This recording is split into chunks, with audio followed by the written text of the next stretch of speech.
मेरे साथ deputy commissioner ज़िला वज़ीराबाद चौधरी आमर शहजाद साहब मौजूद हैं। चौधरी साहब अस्सलाम वालेकुम।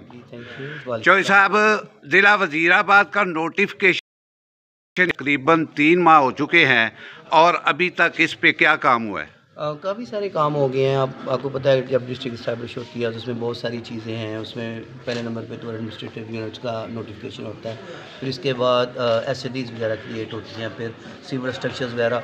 तो काफ़ी हद तक चीज़ें जो हैं वो पाइपलाइन में हैं कुछ, और कुछ कंप्लीशन के बिल्कुल करीब हैं, जैसे एसी ऑफिस हैं, जैसे डीसी ऑफिस की एसएनईज़ वगैरह हैं। इस काफ़ी चीज़ें जो हैं डेली बेसिस पे इम्प्रूव हो रही हैं, और इंशाल्लाह लाइक इन अ मंथ और सो काफ़ी सारी चीज़ें 80-90% ऑफिस जो है इस्टेब्लिश हो जाएगी इंशाल्लाह। और ये प्रोसेस जो है कितने माह तक मुकम्मल हो जाएगा? देखिए, इम्प्रूवमेंट तो जो आज से 100 साल पहले भी ज़िले बने, उनमें थोड़ी बहुत चीज़ें चलती रहती हैं ज़रूरत के मुताबिक, लेकिन जो बेसिक स्ट्रक्चर है वो मोस्ट लाइकली 4 से 6 वीक में इंशाल्लाह जो सारे ऑफिस हैं वो ऑपरेशनल हो जाएंगे। शुक्रिया जी। UG news Sikandar Malik, judicial complex, Wazirabad.